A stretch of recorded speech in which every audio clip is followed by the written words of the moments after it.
वो भी विशेष है और जो सामने वो विशेष है। क्योंकि आज हम लोग उस चीज का वर्णन करेंगे जो जिससे लोग बहुत डरते हैं, जो विश्वास करते होंगे, और जो विश्वास नहीं करते, क्यों नहीं करते, इसको भी भगवद गीता में चर्चा करेंगे आज। तो विशेष टॉपिक है नरक का वर्णन।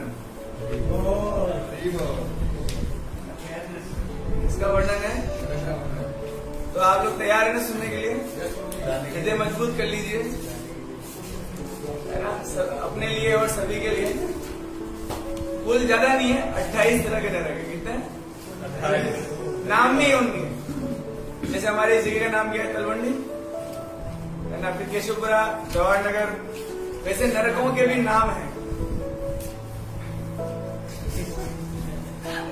वैसे ही जो है नरक लोग जो है उनके भी क्या है? नाम है। तो आशा है आपको ये नाम पसंद आएंगे, है ना। तो पहले फाइनली अर्जुन कह रहे हैं कि अगर हमने युद्ध किया तो हम सब नरक जाएंगे। फाइनल कंक्लूजन उन्होंने बता दिया है कृष्णा को। तो श्लोक उच्चारण करते हैं पहले, क्या कि अर्जुन क्या कह रहे हैं इस श्लोक में, क्यों नरक जाना चाह रहे हैं। तो श्लोक उच्चारण करते हैं जो अर्जुन द्वारा उच्चारण किया गया है। उत्संकुल धर्माणा मनुष्याणाम जनार्दन, मनुष्याणाम जनार्दन।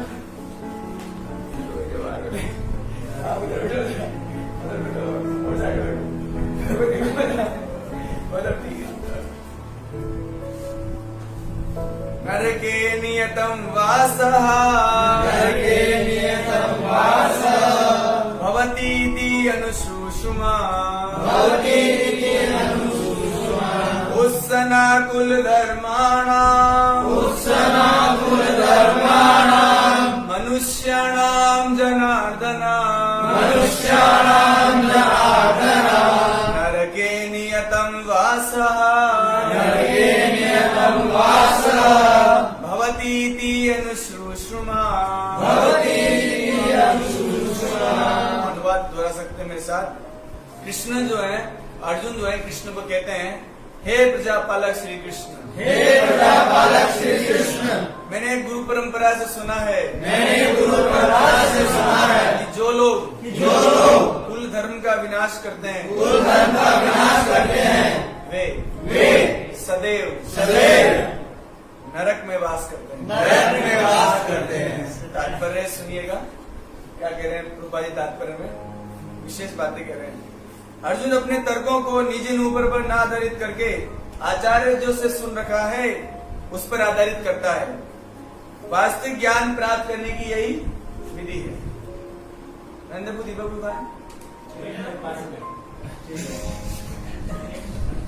जिस व्यक्ति ने पहले से ज्ञान प्राप्त कर रखा है उस व्यक्ति की सहायता के बिना कोई भी वास्तविक ज्ञान तक नहीं पहुंच सकता।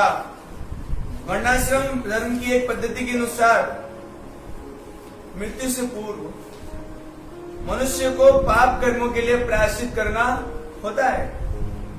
जो पाप आत्मा है उसे इस विधि का अवश्य उपयोग कर लेना चाहिए। मृत्यु से पहले प्रायश्चित कर लेना चाहिए। लेकिन परीक्षित महाराज इसके पक्ष में नहीं है, वो भी हम चर्चा करेंगे। ऐसा किए बिना मनुष्य निश्चित रूप से नरक भेजा जाएगा, जहां उसे अपने पाप कर्मों के लिए कष्ट में जीवन बिताना होगा। और धन्यवाद आप सभी का। तो आज हम लोग क्या क्या चर्चा कर रहे हैं उसको समरी में पहले बता देते हैं। प्रभुपाद जी उन लोगों को क्रिटिसाइज करेंगे जो लोग कहते हैं मेरे अनुसार ऐसा है, ये चर्चा करेंगे। दूसरा ये चर्चा करेंगे कि किन लोगों को नरक में डाला जाता है।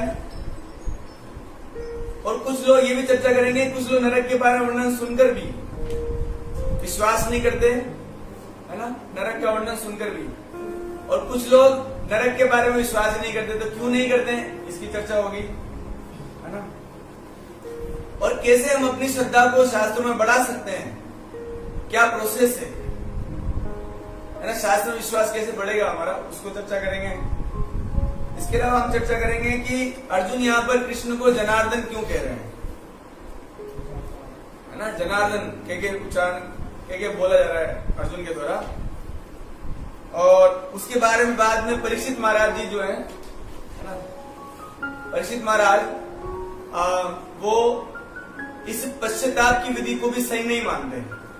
जैसे प्रभुपाद जी कह रहे हैं कि मृत्यु से पहले पापों का प्रायश्चित कर लीजिए, लेकिन परीक्षित महाराज सुखदेव गोस्वामी कहते हैं कि ये भी प्रोसेस ठीक नहीं है। तो वो क्या प्रोसेस है जिसके द्वारा सही कल्याण होगा उसको भी जानेंगे।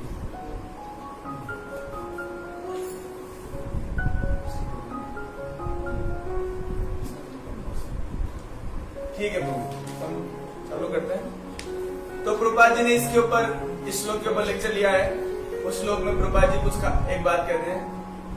प्रभुपाद जी कहते हैं, ज्यादातर लोगों ने आप सुनते होंगे ऐसा, it is according to my opinion, मेरे ओपिनियन के अनुसार या मेरे विचार से या मैं ऐसा सोचता हूं, हाँ मेरे मन से। तो प्रभुपाद जी कहते हैं ये सब रास्कल है। क्या है? सिर्फ रास्कल है। क्यों? क्योंकि वो अपने मन के अनुसार शास्त्र चीजों को बोलते हैं। हम लोग भी ऐसे कहते हैं ना, मैं भी कभी कभी कहता हूँ शायद मेरे अनुसार ऐसा है, तो हम क्या रास्कल है क्या? बुरा तो नहीं लग रहा ना? लगना चाहिए, बुरा लग नहीं रहा वो प्रॉब्लम ज्यादा है। बुरा नहीं लग रहा है तो अच्छी बात नहीं, लगना चाहिए बुरा, है ना?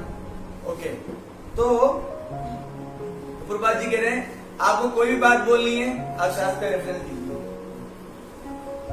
शास्त्र का रेफरेंस दिए बिना किसी बात का कोई महत्व नहीं है। इसलिए कभी मत बोलिए, या बोल सकते मुझे मालूम नहीं है, या बोल सकते मैं पूछ कर बताऊंगा, दो बात बोल, या फिर अगर आपको कोई शास्त्र का रेफरेंस पता है तो आप बता सकते हो। ओके, तो प्रभुपाद जी ने हमसे आशा की है। अब देखिए यहाँ पर अर्जुन एक खास बात बोल रहे हैं, अनुश्रुष्मा, है ना? अर्जुन क्या बोल रहे हैं? 43 अनुश्रुष्मा मतलब कृष्ण में जो बात बोल रहा हूं आप ऐसे मत समझो इट इज माय ओपिनियन, है ना? अब सोचिए सामने कौन खड़ा है व्यक्ति? भगवान खड़े हैं जिन्होंने शास्त्र को रचा, जिन्होंने शास्त्र की रचना करी और जो धर्म की स्थापना के लिए आए हैं। उनके सामने अगर आप ऐसे बोलोगे मेरे विचार से तो चलेगा नहीं। इसलिए अर्जुन रेफरेंस दे रहे हैं अनुश्रुष्मा, है ना, कि मैंने गुरु परंपरा से सुना है। मैं अपने मनगढ़ंत तरीके से नहीं बता रहा हूं कि हम लोग अगर कुल का नाश करेंगे, अगर ऐसे पाप कर्म में लिप्त होंगे तो नरक में जाएंगे। तो अर्जुन, है ना, इसलिए बोलते हैं भगवत गीता का जो फर्स्ट चैप्टर है ना, वो बहुत कुछ सिखाता है। आप उसको ऐसे छोड़िए नहीं। मुझे तो सबसे ज्यादा इंपॉर्टेंट ही फर्स्ट चैप्टर लग रहा है, बहुत बहुत इंपॉर्टेंट है।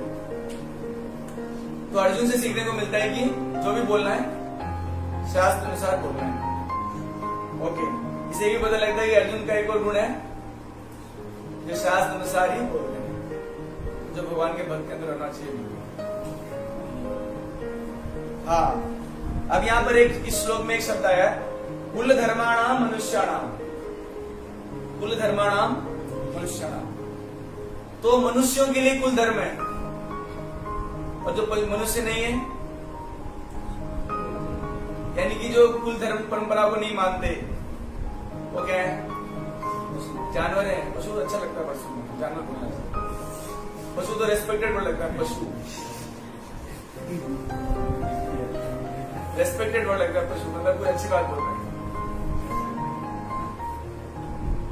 पशु समझते हैं किसको बोलते हैं? पशु जिनको पाश में बांध कर पटका जाता है ना, शंकर जी। तो पशु मतलब होता है जिसको पाश में बांध कर कंट्रोल में किया जाता है, मतलब रस्सी, है ना। अब ये तो ऐसे पशु हैं जो किसी कंट्रोल में नहीं है, मनगढ़ंत जो करते हैं। तो उन सब मनगढ़ंत लोगों की चर्चा हो रही है आज कि कौन कौन से व्यक्ति क्या क्या काम करते हैं। ऐसे सारे जो पशु खिलाने लायक भी नहीं है, उनकी चर्चा होने वाली। आप लोग मत डरिए, आपके लिए नहीं है, भगवत भक्तों के लिए नहीं है। भगवत भक्त तो इन नरक के वर्णन सुनकर उसके हृदय में बहुत दया आ जाती है। परीक्षित महाराज ने जब भागवतम के 5वें स्कंद में सुखदेव गोस्वामी नरक के वर्णन सुने, वो तो बहुत दुखी हो गए, बहुत दुखी हो गए, बोल रहे प्रभु ये सब क्या है? ऐसा यातना एक एक को मेडिटेट करना होगा, तब आप समझ पाओगे। तो यस है ना, इसलिए मनुष्याणाम कुल धर्मणाम। और जो इन नियमों का पालन नहीं करते, इसलिए आप देखिए, अब आप बोलोगे पूजी मनुष्यों के साथ इतना अत्याचार क्यों? अगर पशु जो होते हैं, मतलब जानवर जो होते हैं, जो वास्तव में पशु हैं, मनुष्य रूपी पशु की बात नहीं हो रही, जो वास्तव में पशु हैं, वो कुछ भी करेंगे ना, उनको पाप नहीं लगेगा। यानी कि प्रभुपाद जी कहते हैं कि शेर अगर मांस खाता है, बकरी को पकड़ के, किसी को भी जानवर को पकड़ के, तो उसे पाप नहीं लगेगा, उसको नरक नहीं भेजेंगे। लेकिन अगर एक मनुष्य आलू को भी बिना भोग लगाए खा लेगा, उसको पाप लगेगा। आलू बिना भोग लगाए खा लेगा। यज्ञ शिष्टा सुनो सुनतो मुंचनते सर्व किल विषय भुजनते तू अघम पाप ये पचंती आत्म कारणात्, जो स्वयं के लिए भोजन बनाते हैं आत्म कारण के लिए, और यज्ञ नहीं करते, भोजन को भोग लगाना भी यज्ञ है, तो द्रव्य यज्ञ की श्रेणी में डालते हैं। यज्ञ शिष्ट संतो मुंचनते सर्व किल विषय। और आप जानते हो प्रसाद से क्या होता है? प्रसाद से बल्कि आप पाप से ही बचते। आपने जितने पाप किए हैं आज तक, जाने अनजाने, उनसे भी आपको रिलीफ फील होता है, वो भी आपके पाप कटेंगे। और जो नहीं करते हैं, भुजनते तू अघम पाप, वो सिर्फ भोजन नहीं कर रहे हैं, वो पाप खा रहे हैं। भगवद गीता अध्याय 3 श्लोक संख्या 13। अब आपका, मैं तो विश्वास नहीं करता शास्त्र में, तो आपका वर्णन होगा आज, आपका वर्णन करने के लिए सभा आयोजित की गई। और अर्जुन कह रहे नरको नियतम वासम, उनका नियति हो गई कि नरक जाएंगे। ओके, अब यहाँ पर हम लोग ने कई बार सुना होगा शास्त्रों में नरक का वर्णन है ना प्रभु? नरक के बारे में सुनते रहते हैं, लेकिन कुछ होते हैं जीना यहाँ मरना यहाँ, इसके सिवा जाना था।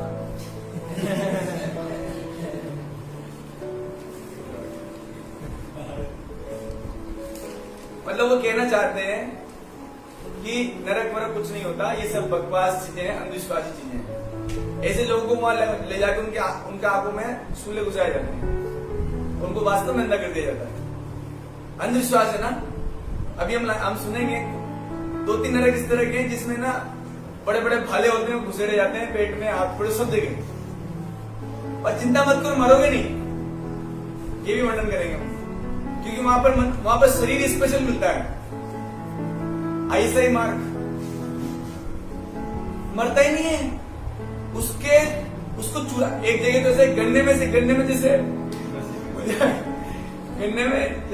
गन्ने की मशीन होती है ना, उसमें से गन्ना डाला जाता है ना, वैसे मनुष्यों को भी गन्ने का जूस निकालते हैं, वैसे डालते हैं, तो फिर भी मरता नहीं है व्यक्ति,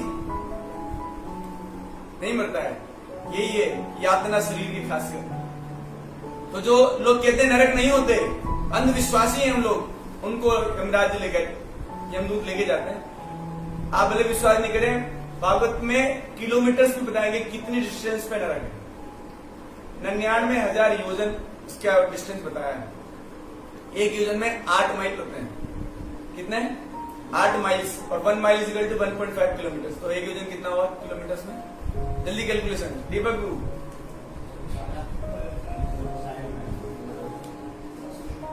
1 योजन इज इक्वल टू 8 माइल। हाँ, किलोमीटर पूछ रहा हूँ, 12 किलोमीटर। 1 योजन इज इक्वल टू 12 किलोमीटर। तो 99,000 इंटू 12, यस।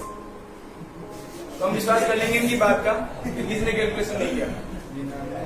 आप कुछ ही बोलते ना तो भी हम विश्वास कर लेंगे, किसी ने भी कैलकुलेशन नहीं किया। कितना बताया?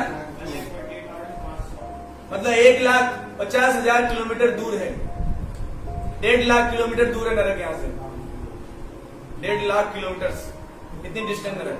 और वो है कहाँ पर? देखो, पृथ्वी लोग है, पृथ्वी मंडल, पृथ्वी के ऊपर 7 लोग है, जनल लोग, तपलोक, मरलोक, ब्रह्म लोग तक।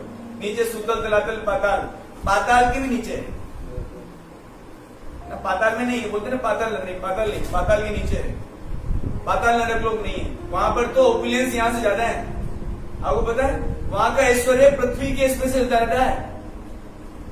बहुत सुंदर ऐश्वर्य वहां का, स्वर्ग के ऐश्वर्य के बराबर ऐश्वर्य नीचे वाले लोगों की। जहां पर बलि महाराज को लगा सूतल लोक में, जब बलि महाराज का राज्य छीन लिया था भगवान वामन देव ने, तब उनको सूतल लोग ले गए थे भगवान, नीचे वाले लोग, लेकिन वो ऐश्वर्य स्वर्ग से ज्यादा है। ओके, तो आप ये वर्णन करेंगे कि क्यों लोग कुछ विश्वास नहीं करते शास्त्रों में। तो इसके ऊपर भगवान को पता है, इसलिए भगवान है ना, भगवान कहते हैं वेदम समृतानि वर्तमान च अर्जुन भविष्याणि च भूतानि माम तु वेद न कश्चन। मतलब कि मैं वर्तमान में जो हो रहा है वो जानता हूँ, भविष्य में जो होगा, भविष्य में भैंसे पैदा होंगे संसार में, है ना, गधे पैदा होंगे, मनुष्य नहीं, मनुष्य रूप में जो गधे होंगे, है ना, तो भैंसे होंगे, गाय खच्चर होंगे सारे, है ना, वो ऐसी बातें करेंगे। तो मैं पहले से ही बात बोल जाता हूँ ताकि, है ना। तो वो कहते हैं भगवान अध्याय 4 श्लोक संख्या 40, अज्ञे च अश्रद्धाना च संशयात्मा विनश्यति नायम लोको अस्ति न परा न सुखम संशयात्मनः। तो 3 कैटेगरी है, अज्ञे, अश्रद्धान और संशयात्मा। कितनी कैटेगरी है? 3 कैटेगरीज हैं, है ना। एक तो अज्ञे, ज्ञ मतलब जानना, और अज्ञे मतलब जो जानते नहीं है। अश्रद्धाना जिनकी श्रद्धा ही नहीं है। इन 2 कैटेगरी के अलावा एक कैटेगरी और है जो दोनों के बीच में है, वो अज्ञे भी नहीं है और अश्रद्धावान भी नहीं है, दोनों के बीच में है। उसे बोलते हैं संशयात्मा। क्या नाम है उसका? वो कहते हैं शायद हो भी सकता है या ना भी हो, डाउट क्लास। डाउट क्लास के पीपल है वो। इसलिए ना आप देखिए, मतलब इनकी कोचिंग ने इतना बुरा हालत कर रखा बच्चों का, हर चीज में डाउट पूछते हैं। इवन भगवत मुझे मुझे एक डाउट है, अरे इसको पढ़ लो, इसमें क्या डाउट है? भगवत गीता में मेरे को डाउट है। एक बार मतलब उनका इतना ऐसा हो गया, मैंने कई कोचिंग के बच्चों को देखा है, वो मुझे मेरे को ना इसमें डाउट है। अरे भैया क्यों? भगवत गीता वो नहीं है जो डाउट की चीज है, भगवत गीता को पालन करने वाली चीज है, ये डाउट नहीं है। फिर भी ऐसा होता है, तो 3 कैटेगरी है, और भगवान इन तीनों लोगों के लिए बोल रहे हैं, जो श्रद्धा नहीं रखते, जो अज्ञानी है, जो संशय आत्मा है। ना अस्ति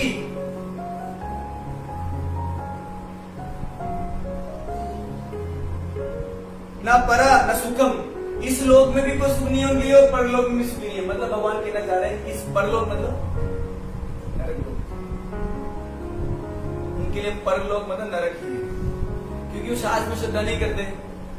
शास्त्र में श्रद्धा कुछ इस तरह से है प्रभु जी, कि जैसे गवर्नमेंट के रूल्स हैं कि अगर आपको गाड़ी चलानी तो हेलमेट यूज करना है, प्रभा जी कई बार बोलते हैं इस बात, लेकिन जानवरों के लिए कोई नियम नहीं है।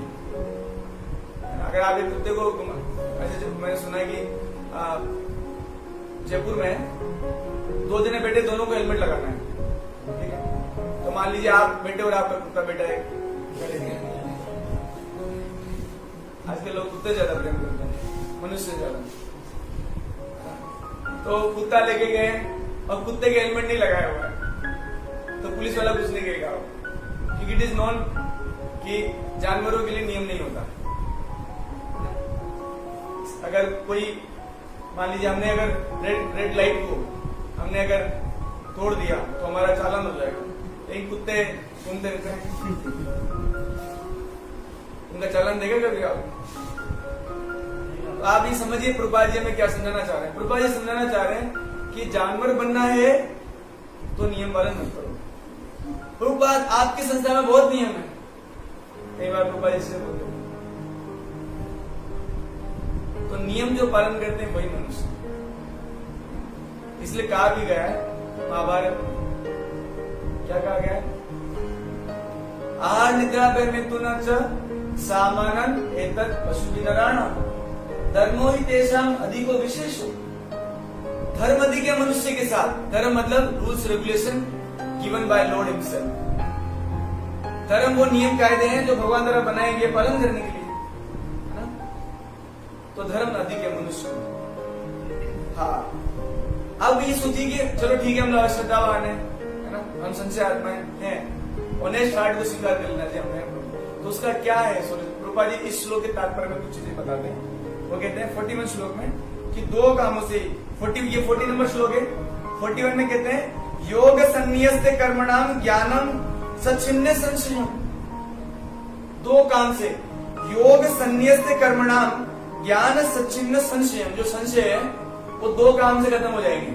एक तो योग से और संन्यस्त कर्मणाम। योग मतलब भक्ति है ना, भगवान का नाम जप, और दूसरा संन्यस्त कर्मणाम, अपने कर्मों के फल की आशा ना करके।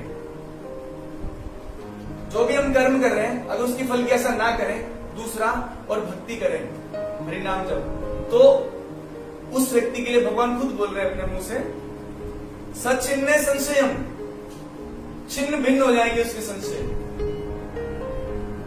छिन्न भिन्न है संशय, कोई डाउट्स है हमको शास्त्र में, तो ये प्रोसेस है।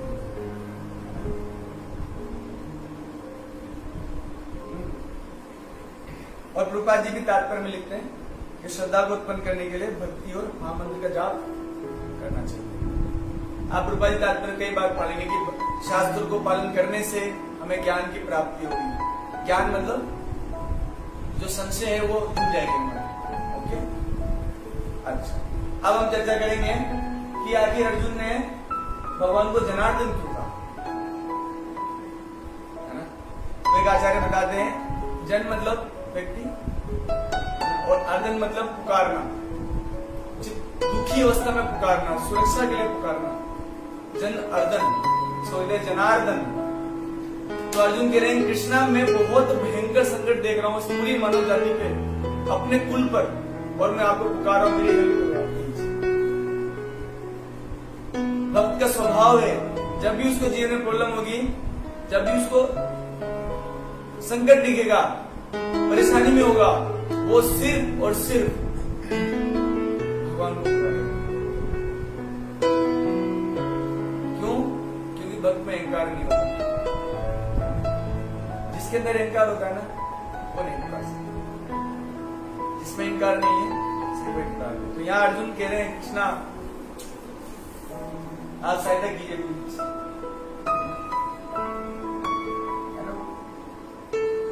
मैं बहुत संकट में हूँ, भयंकर संकट में हूँ। इतना संकट था कि उनके हाथ कांप रहे हैं, उनको पसीने छूट रहे हैं, बहुत बड़ी प्रॉब्लम है। तो अब हम नरक का वर्णन करने जा रहे हैं, जो भागवतम के 5वें स्कंद में 26वें अध्याय में है वर्णन। वहीं पर बताया कि नरक कितना दूर है, 1.5 लाख किलोमीटर। तो कौन कौन तैयार है चलने के लिए लॉन्ग ड्राइव?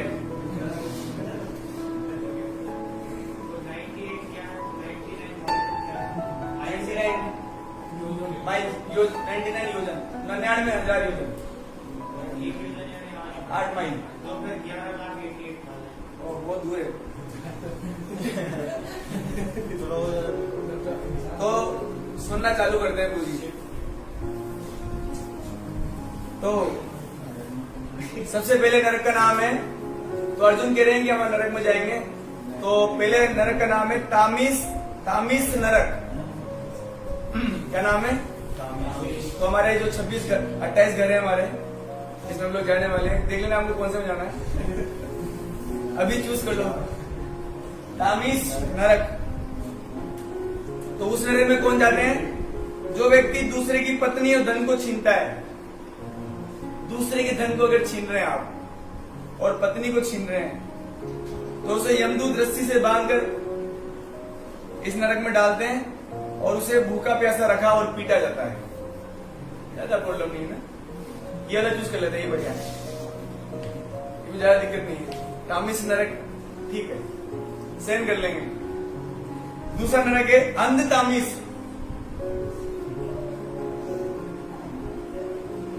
इसमें बता रहे हैं जो दूसरों को धोखा देकर उनकी स्त्रियों को भोगता है, जैसे कि रावण भगवान को धोखा दिया है, सॉरी राम भगवान को धोखा दिया था, उसने सामने से थोड़ी ले गया था, बल्कि धोखा दे के ले गया है, भ्रम करके। तो उसे डालते हैं अंध तामिस नरक में। और सेम चीज होती है उसके साथ में, जो तामिस नरक में होती है बट उसकी आंखें फूट दी जाती है, अंधा बना दिया जाता है उसको। तो ये अंधविश्वासी लोग हैं, उधर पटकता है इनको। उसके बाद तीसरे नरक का नाम है रौरव। यहाँ पर एक गौरव है, आपको रौरव में नहीं हुए देखे मुझे। रौरव रोना पड़ता है जिसमें, रौरव नरक, रौरव है ना, RORAV। इसमें किसको डालते हैं? जो व्यक्ति अपने शरीर, पत्नी और पुत्रों के पालन में लगा रहकर अन्य प्राणियों को कष्ट पहुंचाता है, यानी ग्रस्तों के लिए। तो देख लेना कुछ ग्रस्त बनने की। जो व्यक्ति अपने शरीर, पत्नी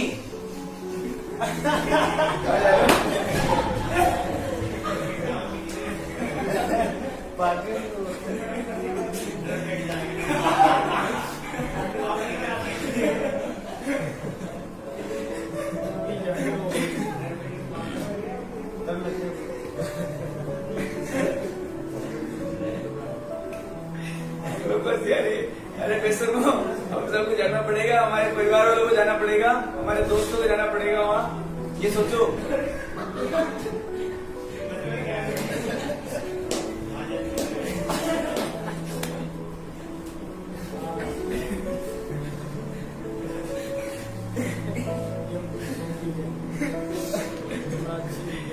तो सुनिए मुझे रौरव नरक के बारे में। तो जो व्यक्ति अपने शरीर के पालन में, पत्नी के पालन में, पुत्रों के पालन में लगे रहकर अन्य को कष्ट पहुंचाता है, उसे रौरव नरक में डालते हैं। जहां क्या होता है कि सर्प से भी अधिक क्रूर, उसको रौरव इसलिए कहते हैं क्योंकि वहां पर एक प्राणी होता है जिसको बोलते हैं रूरू। वहां के एक प्राणी होता है रौरव नरक में, उसको बोलते हैं रूरू। और रूरू क्या करता है? उसके शरीर को काट काट के उससे छिन भिन कर देता है पूरा। उसको जैसे कुत्ते होते हैं नोच नोच के खा जाते हैं उसको। बोले धन नोचा तुमने दूसरे का, अब हम तुझे नोचेंगे। आप देखिए, इसलिए आप देखिए जो भगवान के भक्त, आप देख लीजिए इवन अपने जो सुदामा जी थे, भले ही वो बहुत गरीब हो गए थे, लेकिन उन्होंने किसी के साथ कोई अत्याचार नहीं कर, भूखे मर गए। लेकिन सुदामा जी के जो हिस्ट्री, उन्होंने कभी किसी का धन नहीं छीना, भले भूखे मर रहे थे, कपड़े भी नहीं थे पहनने के लिए। धार्मिक व्यक्ति ऐसा होता है, किसी का धन नहीं छीन सकता। चौथा, महारौरव।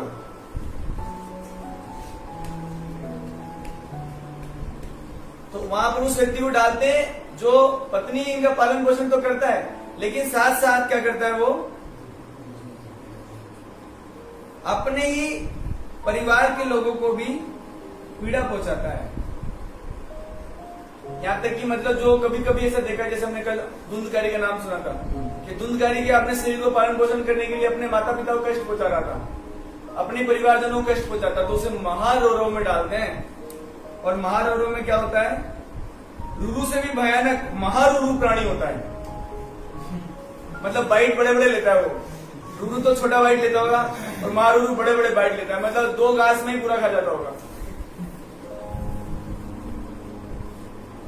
नोच कर खा जाते हैं उसको। मरता नहीं है, मरता नहीं है वहां पर कोई, वापस उसका मांस वापस आ जाता है, फिर महारूरू खाता है, दर्द होता है, चिल्लाता है, फिर महारूरू खा जाता है उसको, फिर चिल्लाता है, फिर खा जाता है उसको।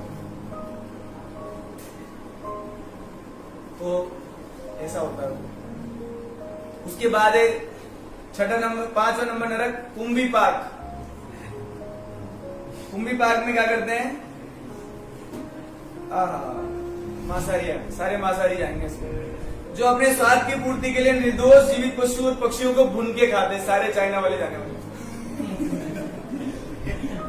मेरे को लगता है वहां पर रखेंगे क्या, नरक छोटा पड़ जाएगा, पॉपुलेशन ज्यादा हो जाएगी नरक में। तो वहां पर क्या करते हैं? जो अपने स्वाद के लिए निर्दोष जीवित पशु पक्षियों को भूनकर खाते हैं, उन्हें कुंभी पाक में डालते हैं, जहां पर उबलते हुए तेल में उनको भुना जाता है। वहां पर भी वो जैसे शिकायत करते हैं, उनके पास तो नरक वाले जो होते हैं ना, वो जो यमदूत, उनके पास बड़े बड़े संडासी होती हैं।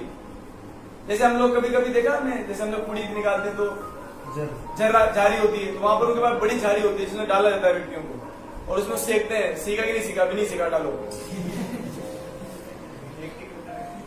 उसको भी। जैसे अपन पुड़ी को उबालते हैं तो उसमें फुलाने के लिए अपन उसको नीचे दबा देते हैं, तो उनको भी नीचे दबाते हैं, अभी नहीं फुलाएंगे, तो बढ़िया से फुलाते हैं, बढ़िया, फिर बाहर निकालते हैं। चिल्लाता है, बुरी तरह चिल्लाता है।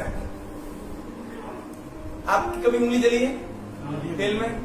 कितना अच्छा लगता है। और बोलो पूरी बॉडी को उबलते हुए तेल में डाल दें, कितने आनंद की प्राप्ति।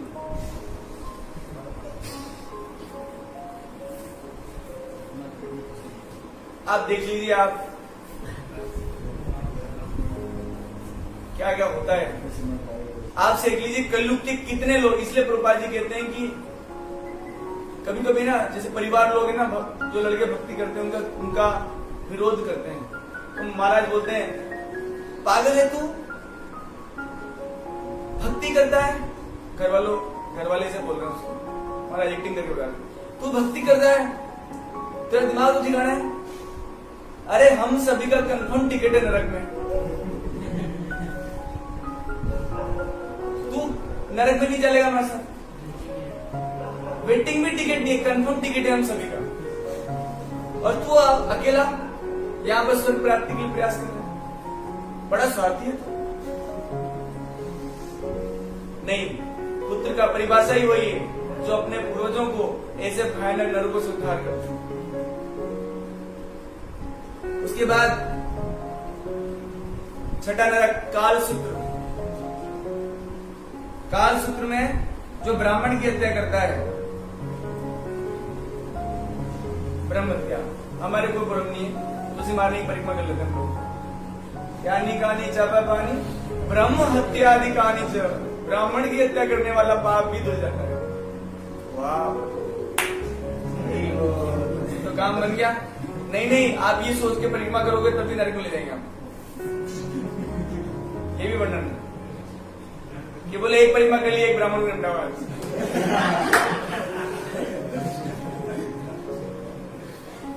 दो परिक्रमा, दो ब्राह्मण, तीन परिक्रमा, तीन ब्राह्मण।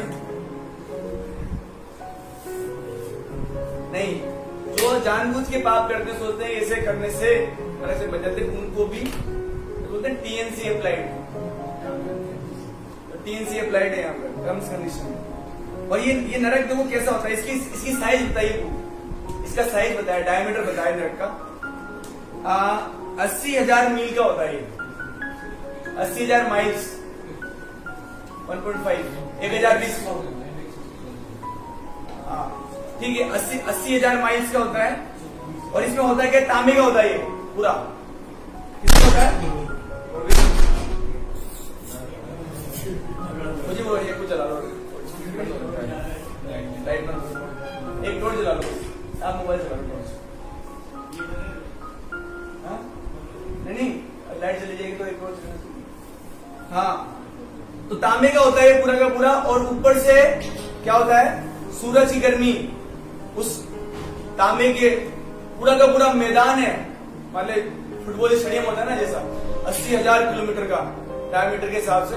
और नीचे से क्या होता है, उस तांबे के जो मैदान होता है उसमें नीचे से भी आग लगा देते हैं और उस व्यक्ति को छोड़ देते हैं। और चारों, अब वो तपेगा तो चारों तरफ क्या होते हैं, यमदूत होते हैं, आते ही उसको फुटबॉल की तरफ पीठ के अंदर डाल देते हैं, भागेगा फिर उसको फेंक देते हैं अंदर। ये होता है ब्राह्मण हत्या का पाप।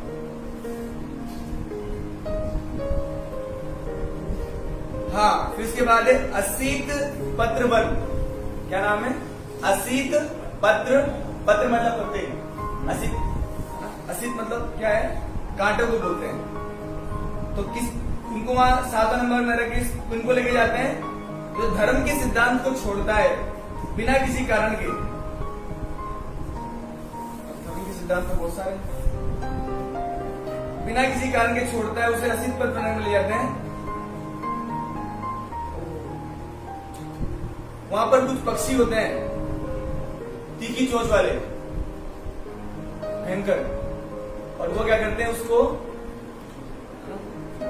तलवार के समान तीखी होती है उनकी चोंच। सॉरी, पक्षी नहीं है वो, पत्तियां होती है, पत्तियां मतलब पेड़ होते हैं, उसमें ऐसे कांटे निकले होते हैं, और उस वन में उसको छोड़ दिया जाता है, और पीछे से यमदूत उसको पीटते हैं उसको, तो वो तेज दौड़ता है, और जितना तेज दौड़ता है, मतलब आप सोच लीजिए आपको ना ऐसे वन में छोड़ दिया, ऐसे जिसमें बहुत सारे पेड़ हैं, उन पेड़ की पत्तियां नहीं है, ब्लेड्स हैं, और आप भागने के लिए मजबूर हो।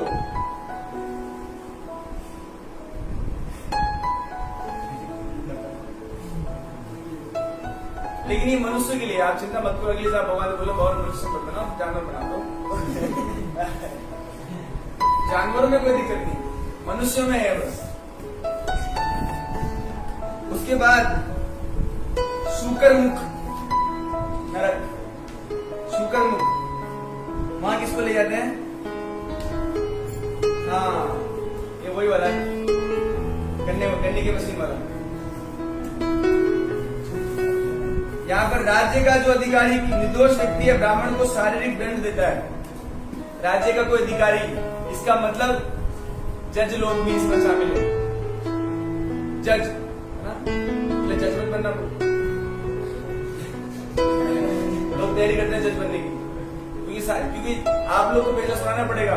आजकल ये लोग तो गीता पे हाथ रख के उल्टी कसमें खाते हैं, और जो निर्दोष लोगों को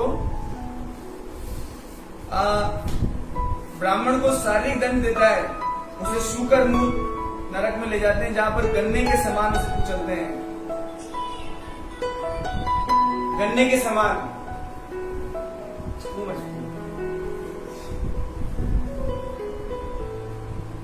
क्या दोष है? शास्त्र नहीं पढ़ते। नवा नरक अंधकूप, अंधकूप नरक में किसको ले जाते हैं? जो व्यक्ति पशुओं, पक्षियों और कीटों की अनावश्यक हिंसा करता है।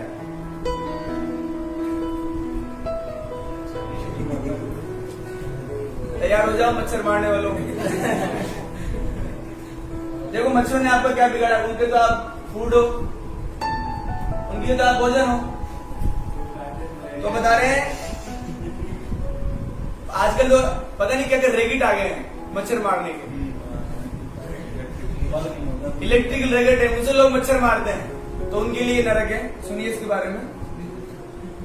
जो लोग पशुओं को, पक्षियों को अनावश्यक हिंसा करते हैं, उन्हें अंधकूप नरक में ले जाते हैं। इस अंधकार में पशु पक्षी कीट उसे सताते हैं, उसे आराम नहीं मिलता, वो निरंतर घूमता रहता है। मतलब बहुत सारे मच्छर उसको निपटाएंगे वहां, और आप उनको मार नहीं सकते, वहां वो फैसिलिटी नहीं है। तो आपके माइंड में इमेज चल रही है किस किस को कहाँ भेजना है। इसके बाद है कृमि भोजन। तो जी ये हम लोग के साथ होने वाला है कृमि भोजन। कृमि भोजन किसके लिए? ध्यान से सुनिए इसको, कान को खोल लीजिए, क्योंकि हमारे बारे में वर्णन आ रहा है। जो व्यक्ति अतिथियों, वृद्धों तथा बच्चों को भोजन ना बांटकर स्वयं खाता है, तो अपने अपने जो लड्डू के डिब्बे उन्हें निकाल लो बाहर आज, जो घर से आए हैं, घरों से वापस पढ़ता हूं। जो अतिथियों, देखो हम लोग सब अतिथि हैं यहाँ पे, जो देश से आए हैं सब अतिथि हैं।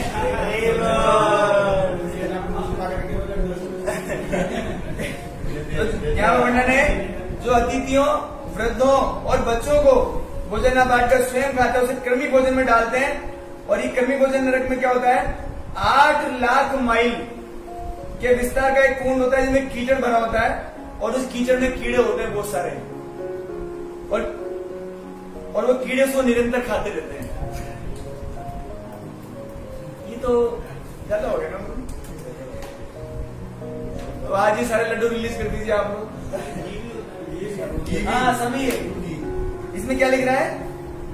भोजन में तो शामिल होता है कि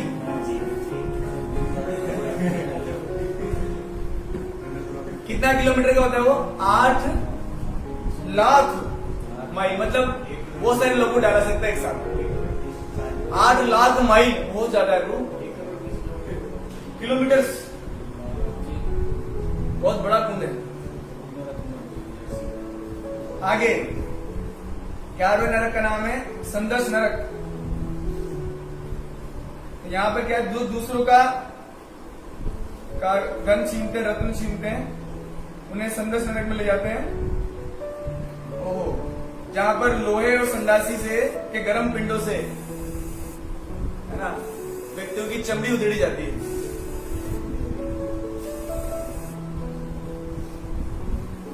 ध्यान रखो, दूसरों का धन के लिए अलग न रखे, और सोना और संपत्ति यानी कि जो दूसरे की भूमि पर अधिकार कर लेते हैं, उन क्या करते हैं, उनके चमड़ी को गरम गरम जो संडासी होती है उससे खींचते हैं, उनके खाल को नोचा जाता है।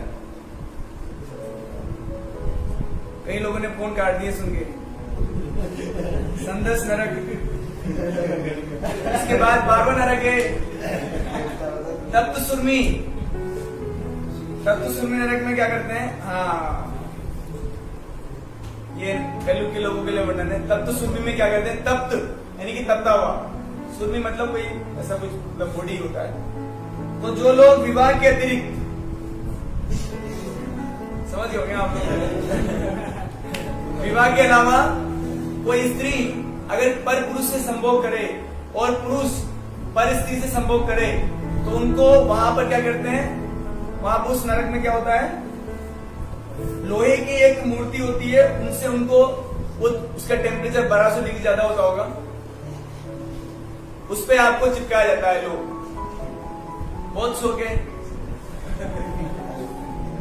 आलिंगन का बहुत शौक है आपको। आप वहां पर रहते हैं, यमदूत होते हैं, वो याद दिलाते हैं, बहुत शौक है, चिपकाओ इसको।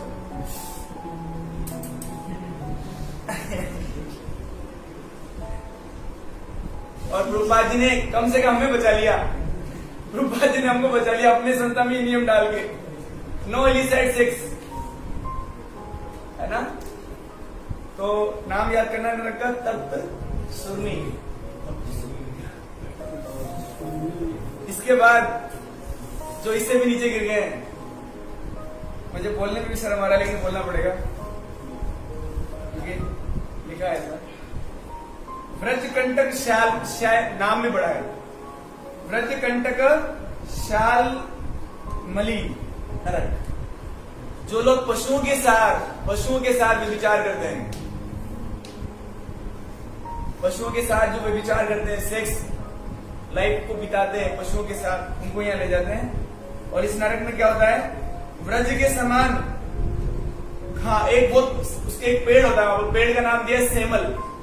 सेमल का एक पेड़ होता है बहुत ऊंचा, उसमें क्या होता है, कांटे लगे होते हैं चारों तरफ, जैसे कांटे होते हैं, जैसे आपने वो देखा है अपना गुलाब का जो पौधा होता है उसमें कांटे होते हैं चारों तरफ, टहनी के चारों तरफ कांटे होते हैं। तो उसमें भी एक ऐसा बहुत ऊंचा पेड़ होता है, वहां पर चारों तरफ लोहे के कांटे होते हैं बड़े बड़े। तो उसमें पुलिंग करके उसको ले जाते हैं ऊपर व्यक्ति को, और उस पेड़ के उल्टा ऐसे चिपका देते हैं। मतलब मान लीजिए पेड़ है और ऐसे चिपका देंगे, और फिर क्या करते हैं, नीचे से उसकी टांगों को पकड़ के रस्सी लगा के ऐसे खींचा जाता है, उसके रगड़ा जाता है उस पेड़ के, और उसके शरीर की धज्जियां उड़ जाती है। ये है काम वासना का नतीजा। उसके बाद 14 नंबर नरक है वैतरणी। वैतरणी, तो वैतरणी नगर में, वैतरणी में उसको ले जाते हैं जो गवर्नमेंट ऑफिसर, शासन अधिकारी सच्चे धर्म में बाधा डालता है, उसे नदी में फेंक देते हैं।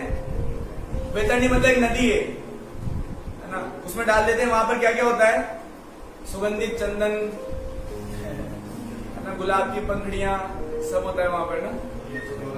नहीं, वैतरणी में क्या होता है सुनिए, मल, मूत्र, पीप, रक्त, केश, नख, हड्डी, मज्जा, मांस और चर्बी।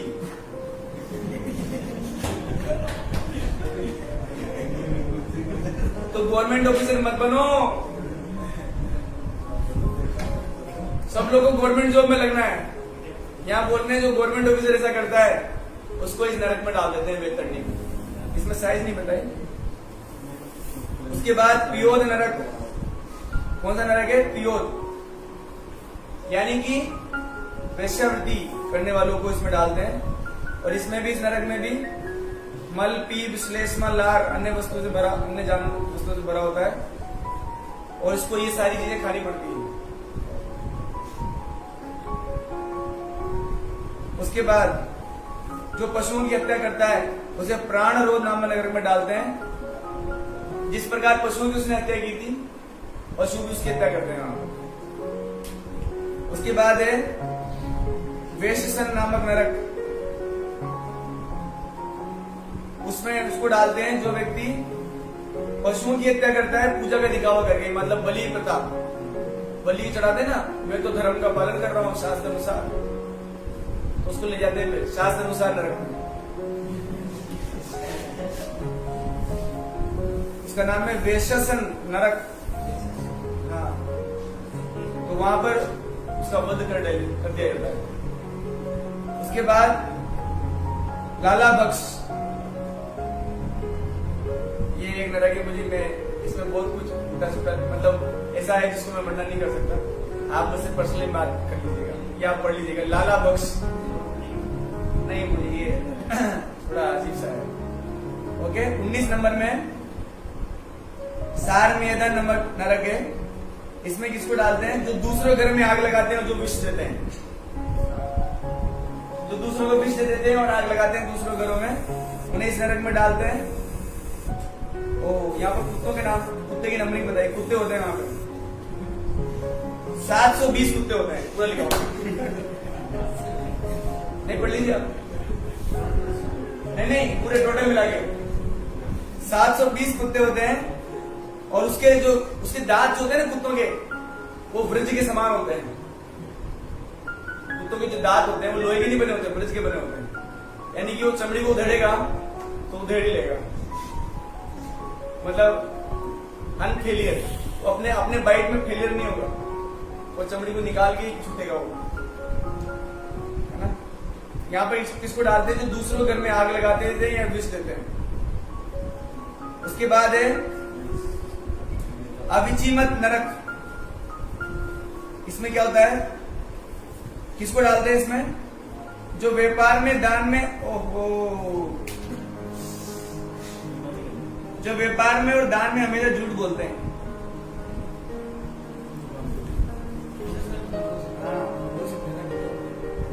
उनके लिए क्या होता है? अविचीमत नरक होता है। इसमें 800 मील ऊंचा पर्वत होता है, 800 माइल्स का पर्वत होता है। उसमें क्या करते हैं? उसको ले जाते हैं और ऊपर से नीचे फेंक देते हैं। और नीचे क्या होता है? नीचे डल्ला पे गद्दे लगे होते हैं, स्लिप पहन के, है ना। नहीं, नीचे क्या होते हैं? ऐसे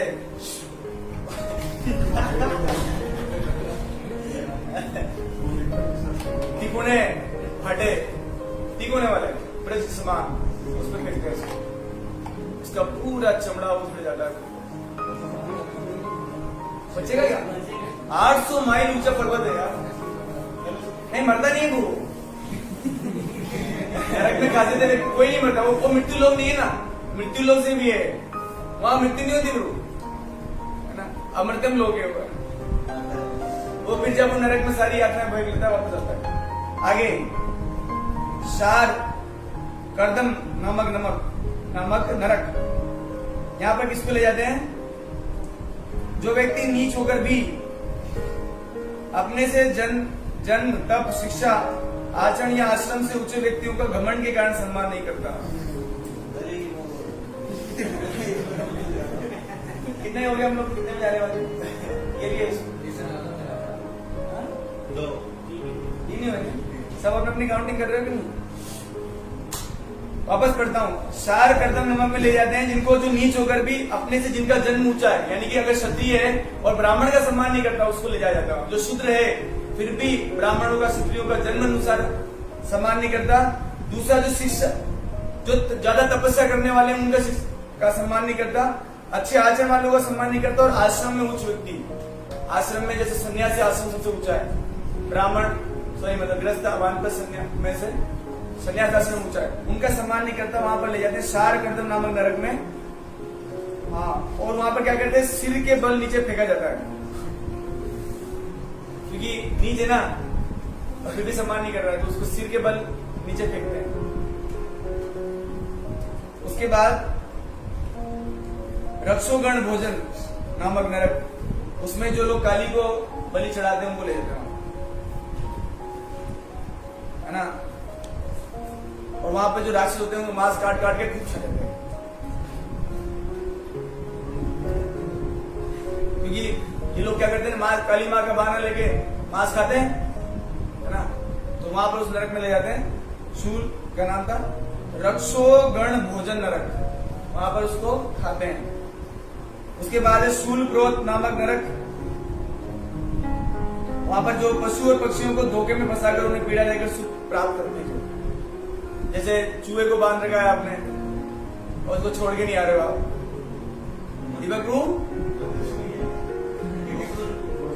कॉकरोच को पकड़ रखा है और उसको छोड़ नहीं रहे हो आप, उसको पीड़ा पहुंचा रहे हो, तो उसमें क्या करते हैं, आपको शूल क्रोध नामक नरक ले जाया जाएगा और वहां पर नुकीले भालों द्वारा आपको, नुकीले भाले जो होते हैं ना, उसके द्वारा आपको घोंपा जाता है आपको। उसके बाद है 25वां नरक है दंत शुक, जो हमेशा क्रोध करता है और दूसरों को पीड़ा पहुंचाता है। दंत शुक जो दूसरों को पीड़ा पहुंचाता है और हमेशा क्रोध करता है, वहां पर उसको ले जाते हैं और वहां पर बहुत सारे सांप होते हैं, उसको काटते रहते हैं। दंत शुक। उसके बाद 26वां नरक है, 3 नरक और बाकी हैं। दंत शुक में किसको दंत शुक हो गया ना। उसके बाद है अवट निरोधन। अवट निरोधन में किसको डालते हैं, जो दूसरे प्राणियों को कमरे में बंद कर देते हैं और कुएं में फेंक देते हैं, कुएं में डाल देते हैं। जो लोग बेवजह किसी को कुएं में फेंक देते हैं और या कमरे में बंद कर देते हैं किसी को, दूसरे प्राणी को बेवजह, नहीं तो क्यों पीड़ा पहुंचा रहे हो आपको। किडनैपिंग और दूसरी, यस किडनैपिंग, तो उसे हाँ वहां ले जाते हैं और फिर उसका करते हैं, विषीले धुएं से उसका दम घुट जाता है उस नरक में, फिर धुआं रहता है वहां पर। जैसे कमरे में बंद करके उसका दम घुटता है, तो वैसे उसको भी वहां पर एक बहुत बड़े बड़े कमरे होते होंगे, वहां पर उसको विषीले धुएं के अंदर उसकी आंखें फूट जाती हैं और उसमें रहता है। उसके बाद है 27वां नंबर नरक पर्यावर्तन नामक नरक। ये ग्रस्तों के लिए है, जो ग्रस्त अपने घर में आए अतिथि को क्रोध दृष्टि से देखता है। कब जाओगे अतिथि, तुम कब जाओगे। तो अतिथि को जो क्रोध की दृष्टि देखता है उसको पर्यावर्तन नरक में ले जाते हैं। वहां पर चोंच वाले पक्षी होते हैं, कठोर चोंच वाले, और उसकी आंखें निकाल लेते हैं। क्रोध से देख रहे थे अतिथि को, तुम्हारी आंखें निकाल लेता हूं। उसके बाद लास्ट नरक सूची मुख। इसमें क्या करते हैं, जो घमंड के कारण दूसरों के साथ दुष्ट व्यवहार करते हैं, अहंकार के कारण, अरे नीचे रहो मुझसे, घमंड के कारण, यानी कि सारे सीनियर्स जो अपने जूनियर्स की रैगिंग लेते हैं, उनको बता देना आप कि सूची मुख में जाने के लिए तैयार रहो। जो घमंड के कारण दूसरों के साथ दुष्ट व्यवहार करते हैं, ना, सीनियर हो गए तो जूनियर के साथ दुष्ट व्यवहार कर सकते हैं, है कि नहीं। तो उनको ले जाते हैं सूची मुख में, वहां पर यमदूत उसके शरीर को धागे से सिलते हैं। सिलते कि मतलब बहुत सारे लोगों को इकट्ठा करके धागे, बड़े बड़े धागे होते हैं, सूची मुख। ओके, तो यहाँ पर ये सारे नरकों का वर्णन किया गया। हाँ, अब यहाँ पर ये बता रहे हैं कि मृत्यु से पहले अगर हमने जितने पाप किए हैं, उन सभी पापों का अगर हमने प्रायश्चित नहीं किया, शास्त्र अनुसार, मैं आपको एक चीज बताता हूँ, भगवान राम ने रावण के वध के बाद पश्चाताप किया था, क्योंकि वो ब्राह्मण था, है कि नहीं। ब्राह्मण था तो भगवान अयोध्या जाने से पहले बीच में ऋषि वगैरह को बुलाकर इसके लिए उन्होंने प्रायश्चित किया था। विधियां, शास्त्र में कुछ विधियां हैं इसकी प्रायश्चित करने की। तो भगवान फॉलो करते हैं इसको। तो हम मरने से पहले अगर हमने किए गए पाप कर्मों का हमने प्रायश्चित नहीं किया तो हमें ये 28 तरह के नरकों में से किसी नरक में निश्चित भेजा जाएगा। तो सुखदेव गोस्वामी जी परीक्षित महाराज इसके उत्तर में प्रश्न पूछते हैं, प्रभु ऐसे तो उद्धार हो ही नहीं सकता जीवों का, क्योंकि पाप का प्रायश्चित करने से पाप करने की भावना थोड़ी ना खत्म हो जाती। इसलिए श्रील प्रभुपाद जी हमें कहते हैं कि चेतना को शुद्ध करना बहुत जरूरी है। आपको पता है ना, हम जाने अनजाने सब काम करते हैं और करने पड़ते हैं। कामेश क्रोधेश रजोगुण समुद्भवा महाशनो महापापमा विधियनम निवेरणम, कि काम नामक शत्रु से सारे पाप करवाता है या इससे भी ज्यादा करवाता है। इसलिए भगवान कह रहे हैं इस पाप नामक शत्रु का दमन करो अर्जुन, ये बहुत भयंकर पाप में शत्रु है। इसलिए मुझे भक्ति करना मनुष्य जीवन में और अपनी चेतना को शुद्ध करना बहुत आवश्यक है ना। तो सुखदेव गोस्वामी जी ने परीक्षित महाराज के इस पॉइंट को समझा और कहा यस यू आर करेक्ट। और फिर उन्होंने भागवतम के 6 स्कंद में एक बात कहते हैं कि भगवान की शुद्ध भक्ति करने से पाप उसी तरह से खत्म हो जाते हैं जिस तरह से कोहरा सूरज की रोशनी से समाप्त हो जाता है।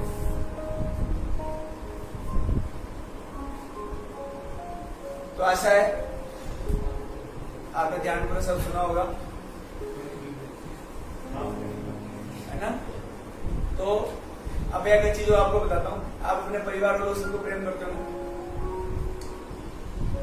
अगर सच में करते हो ना तो अच्छे से भक्ति कीजिए, क्योंकि उन लोगों को मौका नहीं मिला अपने यंग लाइफ में भक्ति करने का।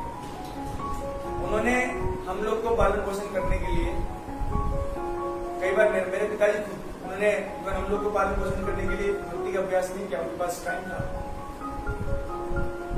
तो ये दिल अवर ड्यूटी ना हो कि हम उनको इन नरकों में जाने से बचाएं। निश्चित है आप या मैं भले विश्वास न करूं कि नरक है या नहीं, लेकिन निश्चित है। और जो जो पाप किए गए हैं उन पाप के अनुसार उस प्रकार के जेल में आपको डाला जाएगा। जैसे गवर्नमेंट के रूल्स होते हैं ना, ये पाप करोगे तो इस जेल में डालेंगे, वैसे भगवान की गवर्नमेंट में भी रूल्स है। अगर आप ये सब पाप करोगे आपको जो भी नरक है उनमें आपको ले जाएंगे। So it is my humble request to all of you, please do bhakti for you and your families, for relatives. आपका 50% आपके माता पिता को जाता है, 50%।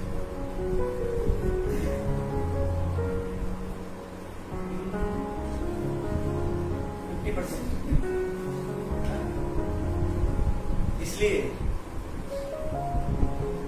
अगर आपकी इच्छा नहीं कर रही है तो भी क्या कितना सा छोटा सा काम है, एक दो माला फेरने में बहुत बड़ा कष्ट नहीं होता।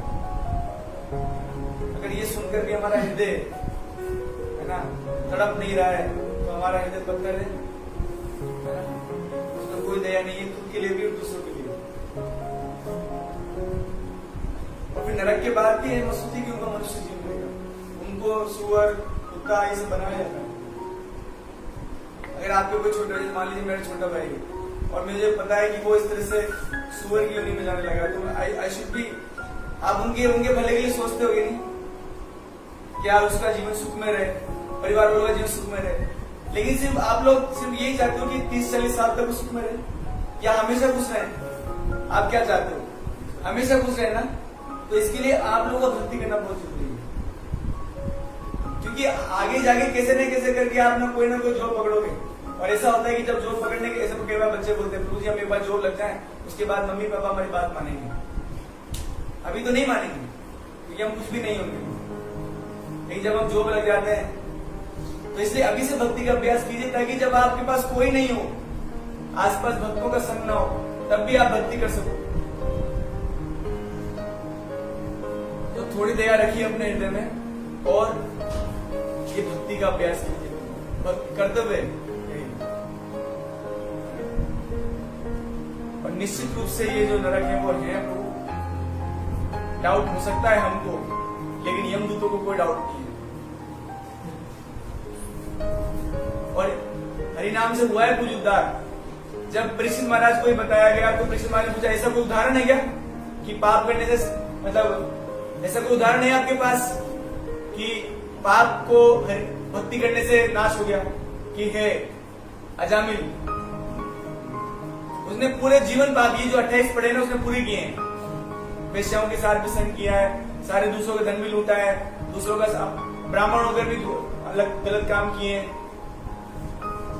फिर भी जीवन के अंत में उसने ठाकुर जी नारायण का नाम बुलाया और यमदूत आके पकड़ने लगे उसको कि इसको नरक ले जाना है, वारंट है हमारे हाथ। यमराज जी का साइन है इस पे, वारंट घोषित हो चुका है इसके खिलाफ, हम पुलिस वाले हैं, लेके जाएंगे इसको।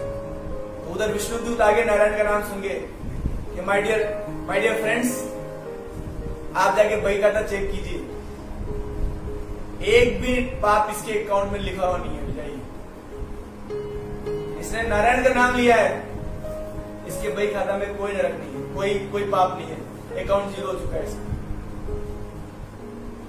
विष्णु दूतों ने यमदूतों को यह जवाब दिया, तो रोते रोते गए यमराज जी के पास कि प्रभु ये सब क्या है, हमको किसी आज तक ऐसा नहीं हुआ कि हमने किसी जीव को पकड़ना चाहो और हमको ऐसा भगा दिया गया हो। तो यमराज जी ने वहां पर भागवतम क्लास चालू किया, यमदूतों को बिठाया, बैठो नया पाठ सुनो कि जो भगवान का भक्त है, जिसने कंठीमाला पे बहुत सारी चीज बताई, जो हरिनाम जपता हो, बहुत सारी लंबी लिस्ट बताई, इनको छोड़कर जो है सबको मेरे पास दिया। भागवतम पढ़ेंगे जब, जो कंठीमाला पहनता हो, जो हरिनाम जपता हो, और भी साधक चीजें वो बताई, इनके अलावा जो भी हैं उनको मेरे पास पकड़ के लाओ, मैं उन्हें दंड दूंगा। तब से वो नए नियम जुड़ गए। वहां पर चार्ट लग रहा होगा यमलोक में, वहां पर हाइलाइटर, वहां पर भी बिलबोर्ड लग रहे होंगे, उसमें लगा दिया होगा, सभी यमदूतों को सूचित किया जाता है। फिर नया नियम पारित हुआ है, धारा नंबर ये 1844 के तहत जो व्यक्ति सरकार की तरफ से छूट मिली है कि जो लोग नाम जप करेंगे भगवान का, जो लोग कंठीमाला पहनेंगे है ना, जो भोग लगाए बिना कुछ भी नहीं खाएंगे, उनको नरक से छुट्टी मिलेगी। इसलिए आप लोग घर वालों को ना ऐसा मत बोले करो, बोलते ना कई बार, क्या बोलते हैं, ऐसे ही बोलते हैं, या तो बोलते भी नहीं, पढ़ा में नहीं बोलते आजकल। हाँ बोलो, क्या काम, बोलो, फोन पे बोलो, मम्मी कोई भी फोन उठाए हमको हमेशा बोलो हरे कृष्ण। फिर भी कई बार मैंने देखा, मेरे कुछ ऐसा होता है कि ना नहीं लेते हैं नाम, तो उनको आपका ड्यूटी ही करवाओ, खेल में, मजाक में कैसे भी नाम करवाओ, आपका कर्तव्य। अगर आप थोड़ा भी अपना जिम्मेदारी समझते हो अपने घर वालों के लिए, अपने परिवार के लिए, अपने समाज के लिए, तो आप इस प्रक्रिया को अपनाओ। हरे कृष्णा हरे कृष्णा मंत्र